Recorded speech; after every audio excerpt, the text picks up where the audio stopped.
వి gold trusted gold buyers మీరు తాకట్టు పెట్టిన బంగారాన్ని విడిపించి ఈ రోజు ఉన్న మార్కెట్ ధరకు కొనబడను. Welcome to I dream media.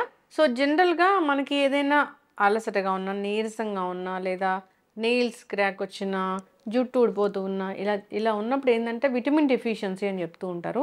So A vitamin deficiency ఉంటే మనకి ఎలాంటి లక్షణాలు కనిపిస్తాయి? సో మనం జనరల్గా క్యాజువల్గా వేసుకునే మల్టీవిటమిన్ ట్యాబ్లెట్స్ మనం డాక్టర్ ప్రిస్క్రైబ్ చేయకుండానే ఇవి వేసుకోవచ్చా? పూర్తి వివరాలు తెలుసుకుందాం. మనతో పాటు ఉన్నారు ప్రముఖ internal medicine specialist doctor Rajesh Shukkala గారు. డాక్టర్ గారు నమస్తే అండి. నమస్తే. డాక్టర్ గారు, అంటే నీరసంగా ఉంది అన్నప్పుడు ఒక బి కాంప్లెక్స్ వేసుకోండి ఇలా చెప్తూ ఉంటారు కదా. ఇప్పుడు B12 డెఫిషియన్సీ ఉంది, ఈ లక్షణం కనిపిస్తుంది. డి విటమిన్ డెఫిషియన్సీ ఉంది, ఈ లక్షణం కనిపిస్తుంది అంటే ఆ లిస్ట్ ఎలా ఉందండి? సో మీరు అన్నట్టు వాస్తవానికి న్యూట్రిటివ్ ఎలిమెంట్స్ ఆర్ న్యూట్రిస్యూటికల్స్ అంటున్నారు ఈ మధ్య. ఇవి చాలా మటుకు అబ్నార్మల్గా కనబడుతున్నాయి. వాస్తవానికి మనము ఏవైతే రెగ్యులర్గా మేము క్లినికల్ ప్రాక్టీస్లో చూస్తామో thyroid disease, blood pressure, diabetes, ఇవన్నీ కూడా వీటితో ముడిపడినవి. చాలామందికి సర్ప్రైజింగ్ అనిపిస్తుంది, ఏంటి విటమిన్లు దీనికి ఏం సంబంధం అని. సో ఫర్ ఎగ్జాంపుల్ డయాబెటీస్ అనుకుందాం. డయాబెటీస్లో కోబాల్ట్, క్రోమియం ఈ రెండు డయాబెటీస్ని అదుపులో ఉంచుతాయి. ట్రేస్ ఎలిమెంట్స్ అంటాం వీటిని, అదుపులో ఉంచుతాయి.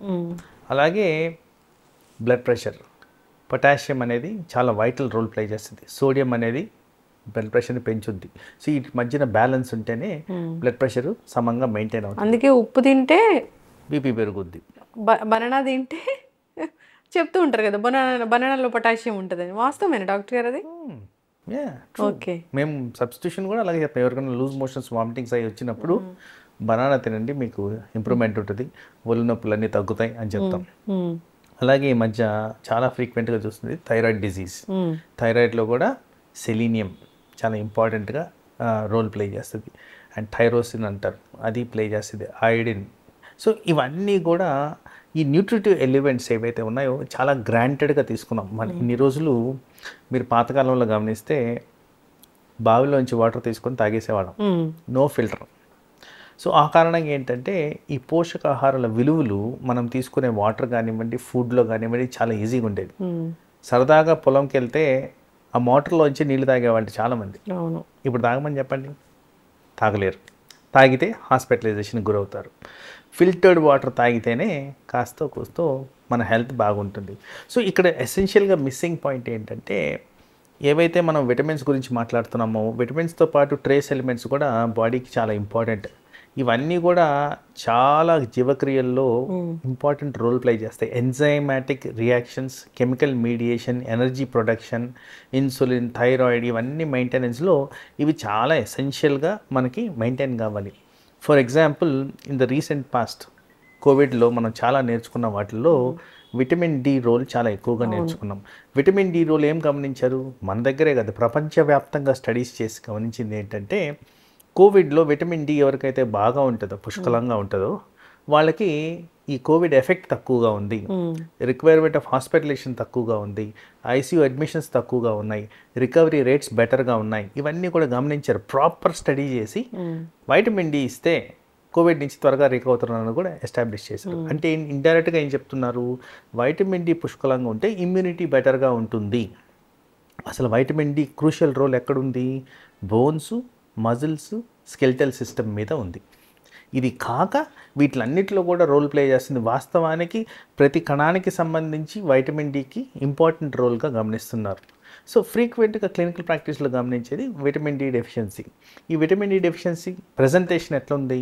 మీరు చెప్పినట్టు చాలా వీక్గా ఉండడం, ఎముకలు, కండరాలు నొప్పులకు గురవడం, చేత కాకపోవడం, ఊరికే ఇన్ఫెక్షన్స్ రావడం, అలసటగా అనిపించడం, హెయిర్ ఫాల్కి గురవడం, ఏదైనా ఇన్ఫెక్షన్ వస్తే ఈజీగా తగ్గకపోవడం, బోన్స్ ఈజీగా విరిగిపోవడం, మజిల్ పెయిన్స్ ఈజీగా రావడం, ఏదైనా స్పోర్ట్స్ ఆర్ గేమ్స్ యంగ్ పీపుల్లో ఆడదామన్నా చేత కాకపోవడం, ఇలాంటివన్నీ ఫ్రీక్వెంట్గా చూస్తున్నాం. సో ఈవెన్ ఒక 20-year-old పర్సన్ వచ్చినా కానీ ఇలాంటి ప్రజెంటేషన్ ఉంటే compulsory evaluation of vitamin D అనేది చేయాల్సిన పరిస్థితి. తర్వాత వైటమిన్ B12, దీనికి కూడా ప్రిడామినెంట్లీ సిగ్నిఫికెంట్ రోల్ కనిపిస్తుంది. ఎందుకంటే ఈ ఈ విటమిన్ విలువలు కూడా చాలా తక్కువగా ఉన్నాయి ఏది మన ఆహారంలోంచి రావడానికి. వాస్తవానికి చాలామంది ప్రాక్టీస్లో అడుగుతారు, ఒక న్యాచురల్ సోర్స్ చెప్పండి, ఈ ట్యాబ్లెట్లు మేము వేసుకోమంటారు. అవును. అసలు మిమ్మల్ని నేను ఒక ప్రశ్న అడుగుతాను, మీకు తెలిసిన ఒక pure substance, any food substance మీరు చెప్పండి అని చెప్తే ఆన్సర్స్ లేవు. మిల్క్ లేదు, వాటర్ లేదు, గాలి లేదు, భూమి లేదు, ఎవ్రీథింగ్ ఈజ్ పొల్యూటెడ్. సో ప్రతి దాంట్లో పొల్యూషన్ ఉన్నప్పుడు మీకు ఎక్కడి నుంచి సోర్స్ ఆఫ్ విటమిన్ అనేది వస్తుంది? ఇన్ జనరల్ చెప్పుకోవడానికి బాగుంటుంది, ఇదిగోండి ఇలాంటి నాన్ వెజ్ ఐటమ్స్ బాగా తింటే ఈ B12 వస్తుంది. బట్ నాన్ వెజ్ ఐటమ్స్ ఎక్కువగా తింటే వెంటనే నేనే చెప్తాను మీ కొలెస్ట్రాల్ పెరుగుతుందండి, వద్దండి మీరు తినొద్దు అని చెప్తాను. సో ఈ విధంగా చూసుకుంటే ఆబ్వియస్గా మనకు అర్థమయ్యేది ఏంటంటే న్యాచురల్ పద్ధతుల్లో కన్నా కంట్రోల్డ్ మెకానిజంతో ప్రాపర్గా విటమిన్స్ ఎవాల్యుయేట్ చేసుకొని లెవెల్స్ అండర్స్టాండ్ చేసుకొని దాన్ని కరెక్ట్ చేసుకోవడం అనేది important. Either injection form, tablet form, ఎలా కావాలంటే అలా తీసుకోవడం అనేది ఇంపార్టెంట్. చాలా మందిలో ఈ మధ్యకాలంలో జీర్ణాశయానికి సంబంధించిన సమస్యలు వస్తాయి, పర్టికులర్గా గ్యాస్ ట్రబుల్ అంటారు.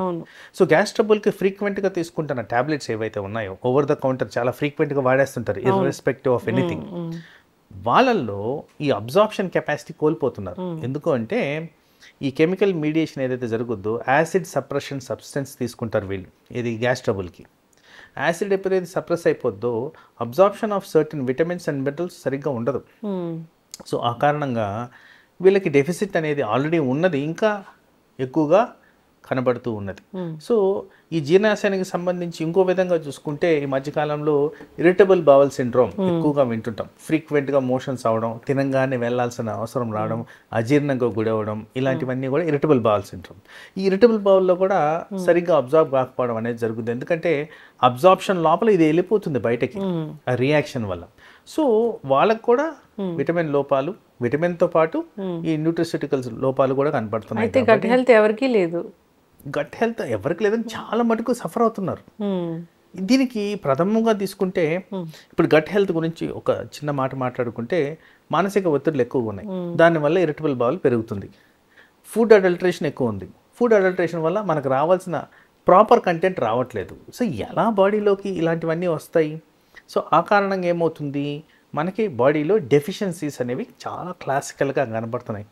చాలామంది ఆశ్చర్యపోతారు, అదే నాకు రావడం ఏంటి డయాబెటీస్, నాకు రావడం ఏంటి థైరాయిడ్ అంటే మరి ఇట్లాంటి ఆహారాలు తిన్నప్పుడు ఇలాంటివే వస్తాయి.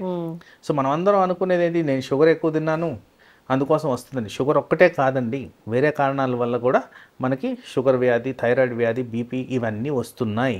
సో అది మనం రియలైజ్ చేయాల్సిన అవసరం ఉంది, దాన్ని కరెక్ట్ చేయాల్సిన అవసరం కూడా తప్పనిసరిగా ఉంది.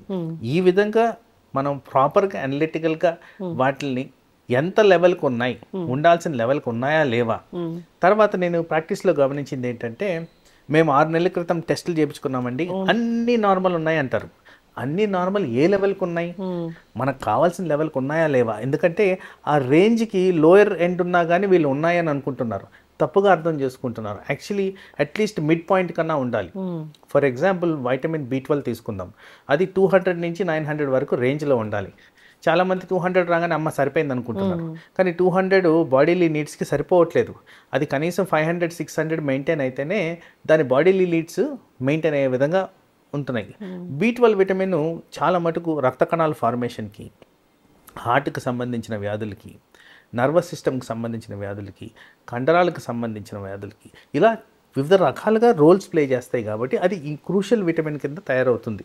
సో అందుకోసం ఆ డెఫిషియన్సీ రాగానే ఏదో ఒక బాడీలీ డిఫరెన్సెస్ కనపడి మా దగ్గరికి రావడం జరుగుతుంది, మేము అనలైజ్ చేయడం జరుగుతుంది. వాస్తవానికి అన్ఫార్చునేట్ థింగ్ ఏంటంటే వీళ్ళు 6 months 1 year బ్యాక్ టెస్టులు చేసుకో ఉంటారు, కానీ అది ఎవరికి చూపెట్టరు, లోపల పెట్టేసుకుంటారు. దాని కారణంగా అది డిలేడ్ ప్రెజెంటేషన్, సో దాని కరెక్షన్ కూడా డిలే అనేది జరుగుతుంది. సో దీన్ని ఈజీగా కరెక్ట్ చేసుకునే పద్ధతులు ఏంటంటే ప్రాపర్గా డాక్టర్ దగ్గరికి వెళ్ళి కరెక్టివ్ మెజర్స్ తీసుకొని దాన్ని ఫాలో అప్ చేసుకుంటే. ఇక్కడ ఒక ప్రాక్టికల్ పాయింట్ కూడా చెప్పాలి. 3 నెలలు చెప్పారండి, 3 నెలలు వేసుకున్నాం అయిపోయింది అనుకుంటారు. ఫుడ్లోంచి రావాల్సింది 3 నెలల తర్వాత ఎక్కడి నుంచి వస్తుంది?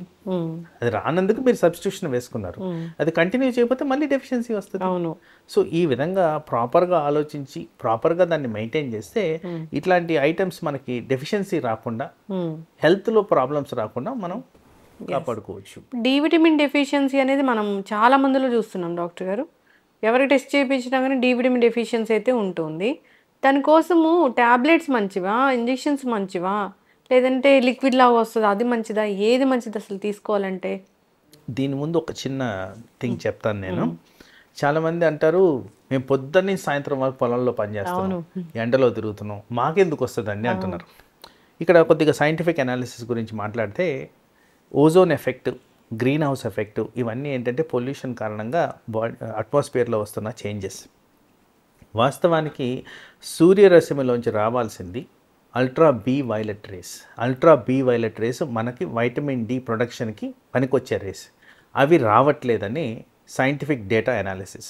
అది రానప్పుడు మీకు వైటమిన్ డి తయారవుతుంది, మీరు ఎంతైనా ఎండలోకి ఎక్స్పోజ్ అవ్వండి, రాదు. So that is the first thing.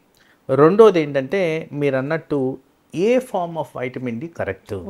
ఇప్పుడు నేను మీతో అన్నాను జీర్ణాశయ సమస్యలు ఉన్నాయండి, చాలా ఫ్రీక్వెంట్గా చూస్తున్నాము, గ్యాస్ట్రిక్ ట్రబుల్ ఉందంటే వీళ్ళల్లో ఇప్పుడు నేను ట్యాబ్లెట్ ఫామ్ ఇస్తే వాళ్ళకి లెవెల్స్ రీచ్ కావు, ఇంజెక్షన్ ఫామ్ అయితేనే బెటర్గా రీచ్ అవుతాయి. సో పర్సన్స్ కండిషన్స్, వాళ్ళకు అసోసియేటెడ్ మెడిసిన్స్ ఇవన్నీ బట్టి డాక్టర్ ద్వారా దాని డెసిషన్ తీసుకోవడం అనేది ఇంపార్టెంట్. చాలామందిలో నేను గమనించింది ట్యాబ్లెట్లు వాడుతున్నా కానీ లెవెల్స్ పెరగకుండా ఉన్నాయి. దానికి కారణాలు ఏంటి? ఇట్లా గ్యాస్ ట్రబుల్ ఉండి ఆ ప్యాన్ ట్యాబ్లెట్లో, గ్యాస్ట్రిక్ ట్యాబ్లెట్లో వాడడానికి ప్రాబ్లం రావడం గమనిస్తున్నాను. సో అందుకోసం మీరు డాక్టర్ని సంప్రదించి మీకు ఏది కరెక్ట్ పద్ధతిలో ఇది చేస్తే కరెక్ట్ అనేది, ఎంత దూరం చేయాలి, ఎంత క్వాంటిటీలో చేయాలి, ఎన్ని రోజులు చేయాలి అనేది డాక్టర్ ద్వారా నిర్ణయించడం అనేది ఇంపార్టెంట్. ఇప్పుడు అంటే మాకు కోవిడ్ తర్వాత చాలా తెలివి వచ్చేసింది, మల్టీవిటమిన్ వేసుకుంటే మనకి ఇమ్యూనిటీ బాగా పెరుగుతుందని అనుకుంటూ ఉన్నాం. కాబట్టి మల్టీవిటమిన్ వాడకం అనేది ఎక్కువగా పెరిగిపోయింది. సో ఇప్పుడు విటమిన్సే కదా డాక్టర్ గారు, డాక్టర్ ప్రిస్క్రైబ్ చేయకుండా తీసుకుంటే ఏమవుతుంది? సో మీరు అన్నట్టు yes, it's a welcome sign. చాలా బాగా అండర్స్టాండింగ్కి వచ్చారు, హెల్త్ కాన్సెప్ట్స్ మీద అవేర్నెస్ అనేది పెరిగింది ఆఫ్టర్ కోవిడ్. ప్రజల్లో కూడా ఎలా హెల్తీ హ్యాబిట్స్ మెయింటైన్ చేయాలి, ఎలా వాకింగ్ చేయాలి, ఏం చేయాలి అనేది ఒక ఐడియా వచ్చింది. That is a very good thing. అయితే ఈ ఓవర్ ద కౌంటర్ వాడేటప్పుడు ఇష్టం వచ్చినట్టు వాడిన దానివల్ల సైడ్ ఎఫెక్ట్స్ కూడా మనం గ్రహించాల్సిన అవసరం ఉంది. తరచుగా గమనిస్తుండేది ఏంటంటే over dosage of vitamins. Over dosage వల్ల కూడా మనకి ప్రాబ్లమ్స్ వచ్చేదానికి ఆస్కారం ఉంది. ఫర్ ఎగ్జాంపుల్ వైటమిన్ ఏ ఎక్కువగా ఉంటే బ్రెయిన్ మీద కొన్ని ఎఫెక్ట్స్ చూపిస్తుంది. అలాగే వైటమిన్ డి ఎక్కువగా ఉంటే మస్క్యులోస్కెలిటల్ అంటే కండరాలకు భాగానికి, ఎముకలకు భాగానికి సంబంధించి కొన్ని ప్రాబ్లమ్స్ వస్తాయి. ఏం ప్రాబ్లమ్స్ వస్తాయి? నొప్పులు, విపరీతమైన కాన్స్టిపేషను, లేకపోతే చేతకాకపోవడం, ఫెటిగ్నెస్, ఇలాంటివన్నీ వస్తాయి. రాల్డ్ ఫార్మేషన్, చాలా చాలా రకాలుగా ఓవర్ డోసేజ్ వల్ల ప్రెసెంట్ అయ్యేదానికి ఆస్కారం ఉంది. సో అందుకోసమే అబ్నార్మల్గా వైటమిన్ ఇంటేక్ కన్నా, ఫర్ ఎగ్జాంపుల్ మీరు అన్నారు మల్టీ వైటమిన్ వేసుకోవడంలో ప్రాబ్లం ఏంటి అని. ఎస్, తీసుకోండి, కానీ అది ఎప్పుడు తీసుకోవాలంటే short duration of period. Suppose flu జ్వరాలు వస్తున్నాయి, ఫ్లూ జ్వరాల్లో బాడీ ఇమ్యూనిటీ ప్రాపర్గా మెయింటైన్ అయితే మంచిది. ఎందుకంటే న్యాచురల్గా మనకి విటమిన్స్ లోపాలు ఉన్నాయి కాబట్టి ఆ విటమిన్స్ ఇమ్యూనిటీని ఇంప్రూవ్ చేస్తున్నాయని సైంటిఫిక్ అనాలిసిస్ ఉంది కాబట్టి ఆ టైంలో short period of time, maybe for a week 10 days వేసుకుంటే డెఫినెట్లీ బాడీలీ ఎఫెక్ట్స్ అనేవి వస్తాయి. అదే లాంగ్ స్టాండింగ్గా మీరు వాడుతున్నారు అనుకోండి, దాని కారణంగా అవయాల మీద, పర్టికులర్గా లివర్, కిడ్నీ మీద ఎఫెక్ట్స్ జరిగేదానికి ఆస్కారం ఉంది. ఎందుకంటే టాక్సిక్ లెవెల్స్ ఏవైనా వెళ్ళి ఎఫెక్ట్ అయినప్పుడు ప్రథమంగా ఎఫెక్ట్ అయ్యేవి ఈ లివరు, కిడ్నీ. సో మెజర్మెంట్ లేకుండా చేసుకున్న దానివల్ల విటమిన్ ద్వారా వచ్చే సైడ్ ఎఫెక్ట్ కాకుండా ఈ అవయాల మీద కూడా ఎఫెక్ట్ పడిగేదానికి ఆస్కారం ఉంది. అందుకోసం డాక్టర్ సలహాలు లేకుండా డైరెక్ట్గా విటమిన్స్ తీసుకోవడం మంచిది కాదు. ఇప్పుడు విటమిన్ డెఫిషియన్సీ ఉందో లేదో తెలుసుకోవాలంటే వాటికి సపరేట్ టెస్ట్ ఉంటుందా? ఎస్, విటమిన్ అనాలిసిస్ చేసుకోవచ్చు. పర్టికులర్గా మీరు చెప్పే ప్రాబ్లమ్స్ బట్టి ఏ విటమిన్ పర్టికులర్గా మనం చూసుకోవాలి అనే దాన్ని బట్టి. విటమిన్ అనాలిసిస్ అనేది ఒక టెస్టా డాక్టర్ గారు? ఎస్, ఎవరైనా చేసుకోవచ్చు. ఎవరైనా చేసుకోవచ్చు. ఓకే, ఎస్, చక్కగా చెప్పారు డాక్టర్ గారు. ఇప్పుడు ఈ రకరకాల హెల్త్ ఇష్యూస్ వస్తున్నాయి అంటే, సో మనం సరైన ఆహారం తీసుకోవట్లేదు, సరైన పద్ధతిలో తీసుకోవట్లేదు అనేది అందరికీ తెలిసిన విషయమే. అంటే డాక్టర్ ప్రిస్క్రైబ్ చేసినప్పుడు ఖచ్చితంగా వాటిని తీసుకోవాలి. న్యాచురల్ సోర్స్ కోసం చూసుకుంటే అది మనకి సఫిషియెంట్గా వచ్చేదానికి చాలా టైం అనేది పడుతుంది. సో ఈ లోపల జరిగే డ్యామేజ్ అంతా జరిగిపోతుంది. చాలామంది చెప్తూ ఉంటారు, మీరు అన్నట్లుగానే మేము ఎండలోకి వెళ్తున్నాము, ఎక్స్పోజ్ అవుతున్నాము, మాకెందుకు డి విటమిన్ డెఫిషియన్సీ ఉంటుందని. టెస్ట్ చేస్తే అందరికీ డి విటమిన్ డెఫిషియన్సీ ఉంది. బికాస్ బికాస్ ఆఫ్ మీరు చెప్పిన చాలా కారణాలే దానికి సరైనవి. అయితే డాక్టర్ గారు, డాక్టర్ చెప్పిన విధంగా అందరూ ఇలాంటివి తీసుకొని హెల్తీగా ఉండాలని కోరుకుందాం. విటమిన్ అనాలిసిస్ అనేది ఒక టెస్ట్ ఉంది, ఆ టెస్ట్ కూడా చేయించుకోవాలని కోరుకుందాం. విటమిన్ టెస్టులు చేయించుకుంటే కానీ అసలు బయటపడుతుంది అసలు ఏమేమి ఉన్నాయని. అబ్జార్ప్షన్ అనేది లేదు ఫస్ట్ పొట్టలో మనకి. అబ్సల్యూట్లీ. గట్ హెల్త్ అనేది పాడైపోయింది, ఎక్కడా కూడా మంచి అబ్జార్ప్షన్ అనేది లేకపోవడం వల్ల అనారోగ్య సమస్యలు అనేవి వస్తూ ఉన్నాయి. చక్కటి ఇన్ఫర్మేషన్ అండి, ధన్యవాదాలు. నమస్తే.